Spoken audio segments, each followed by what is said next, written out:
So ayan guys, good morning. Ayan, what's up sa inyong lahat. Andito tayo sa farm ngayon at bumisita tayo ulit. Ngayon ipapakita ko sa inyo yung mga manok natin dito na nandito sa farm. Simulan natin sa nakuha natin kay Sir B-Boy, Firebird Game Farm. So eto, ayan. Palabasin ko lang. Ito yung ating Harold Brown na gray. Ayan. Mga isang buwan pa siguro to. Bago natin magamit. Tapos ayan yung inahin. Ayan naman yung inahin. Ayan oh, gandang inahin. Pero nakapagpalabas na ako guys ng dito. Nakapagpalabas na ako ng mga anak niyan. So meron na tayong pure regular gray na palahi. So ito yung isa. Ayan. Ayan ang isa. Pure regular gray. 3 months old. Ayan. Ayan, ang ganda agad ng buntot niya. 3 months old pa lang. Ayan. Tapos, pakita ko rin sa inyo yung dalawa. Namatay yung inahin nun. May kabatch yun na inahin. Namatay na ng aso. So, ito naman yung second batch. Ayan yung second batch. Isang tandang straight comb. Tapos isang baby pullet. So meron tayong isang straight comb, tapos isang P-comb na pure na palahi na natin doon sa nakuha natin sa Firebird Game Farm. Ito naman mga pure din natin na mga pullet. Pakita ko rin sa inyo. Ayan, Boston Roundhead na pullet pa to. Siguro nasa 6 to 7 months lang to. Yan. Sa ko sila gagamitin? December to January. Ito pure male Sims black din. Ayan. Pure male Sims black na mga inahin. So puro inahin tayo dito. Pambrood ka ang problema natin ngayon. Saan na yung iba? Yung mga 5K sweater inalpasan ko. Ayan. Ayan guys, pure na 5K sweater. Ayan.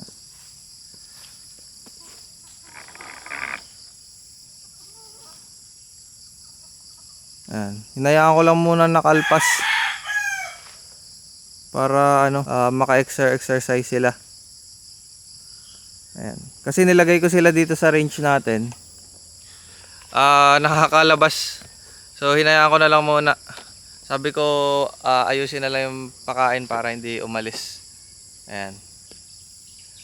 Yung range natin babaguhin natin. Aayusin natin yung poste. So meron ako ditong mga tubo. Mga boss. Meron ako ditong mga tubo na gagamitin doon sa pagpapagawa ng bahay. Tapos pagkatapos gagamitin ko sa range. Ayan. Ayan mga tubo na yan. Gagamitin ko sa range pagkatapos. Tapos mga pang shelter ng mga natin, fly pen. Ayan, yung 4x. Bala ko yung 4x4 na lang yung gawin nating breeding pen. So more on breeding pa naman tayo. Hindi pa tayo makaka-focus sa paglalaban. Breeding muna tayo, paparami muna tayo ng mga linyada natin. So maglalaban pa unti-unti, pero syempre pagka yung seryoso ka na talaga sa paglalaban, meron ka na dyan mga training station, yung fly pen, mga pakaskasan, mga ganyan. Focus lang tayo muna sa breeding ngayon, yung mga ilalagay natin na shelter for breeding space lang muna. Nakapaglinis kami dito ng ng konti. So ito na imagine ko guys, yung tipi. Nakahana yung tipi. May mga may mga nyog lang na wala sa lugar, pero madali na yan pagka may plano na tayo kung ano talaga ilalagay natin dito. Ayan. Ayan yung range. Ayan. Tapos ito yung bala kong lagyan ng breeding area. Yung mga panabihan ng ng bakod. Ayan. paikot guys. Tapos yung ano niya, gitna niya, either TP or... So, kung nakita nyo guys yung mga mini game farm sa Indonesia, ganun yung ano, yung setup nila. Yung parang nakapalibot yung breeding, mga 4x4 nila, mga limber pen nila, nakapalibot lang sa tabi ng pader. Tapos yung pinakang gitna, may mga TP. Halos mga nasa 20 rin siguro na TP yun. So, ang ganda ng setup nila, pang ano lang, yung pang libangan lang talaga. Ayan. So, yun guys, eto na lang yung manok natin dito sa ano, farm, mga pang materyales natin. Mga pures, ayan. So, mga pures kasi yung atin ngayon kasi focus talaga tayo sa breeding. Waka natin.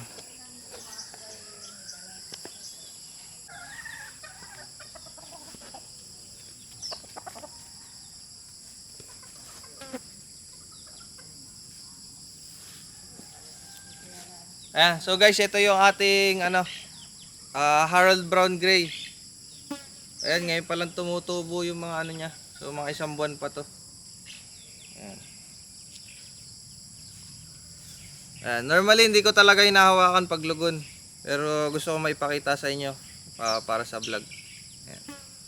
Harold Brown Gray natin. Ayan, tumutubo pa lang yung mga ano niya. Ngayon pa lang. Ayan. Ayan, kunin ko lang yung inahin, pakita ko rin sa inyo.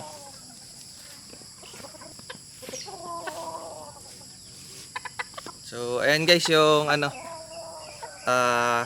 inahin. So, hen na ito, hen. Pero nakuha natin to kay Sir B-Boy, pulet pa. So, sana ngayon mas malalaki yung itlog niya. Para mas magaganda rin yung anak. Ayan. Ayan. Ang ano niya, stasyon niya. Ayan.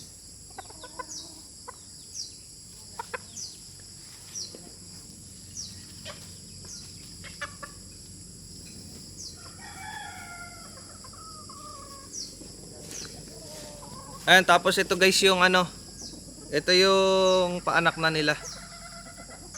Ayan. 3 months going 4 months, pero yung may ano na siya, may dalawa na siyang lawi. Ganda ng buntot niya. Ayan.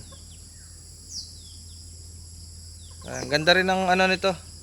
Ang ganda rin ng haba ng binti nito. Dapat lang hindi mapabayaan para ano, tuloy-tuloy yung paglaki niya. Ganda. Picom. Tapos yung pinakita ko sa inyo kanina, straight comb. Hindi ko na muna kunin guys. Pakita ko lang sa inyo itong mga to. Ayan. Ayan yung ano nila, yung hakal nila. Ano siya? Whitish na ano. Ayan. Kasi yung ibang talisayin, yellowish. Ito whitish yung ano niya. Ayan. White. So, ayan.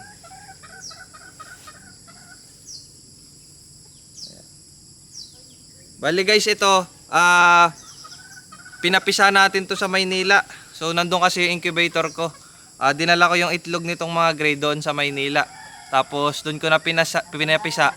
Doon ko na rin inalagaan. So, eto sila. Sayang nga, meron pa tong kapatid na babae. Magagamit sana natin sa ano, sa off-season. Kaso na ano ng aso. Nadali ng aso mga boss. Ayan. Ayan, going 4 months pa lang to. 3.5 months. Going 4 months sa October 18. July, August, September. Tama. October ano, 18, 19. Yan.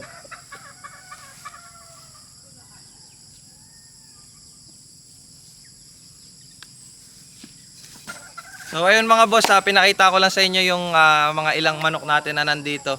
So yung mga palahi natin nung nakaraan na ilaban natin. So nitong nakaraan naglabang kami.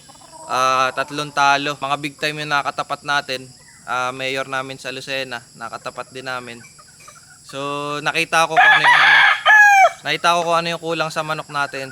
Kaya next year pipilitin natin mag-improve yung mga manok natin para pag napatapat ulit tayo sa kanila, mataas-taas na yung ano natin, laban natin sa kanila.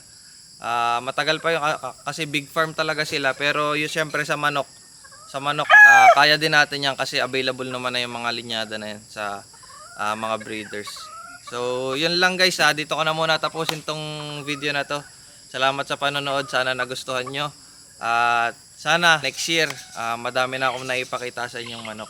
So yun guys, huwag nyo kalimutan mag-like, comment, share, and subscribe dito sa ating channel. At comment kayo kung anong mga gusto nyong i-content natin sa mga susunod na vlog.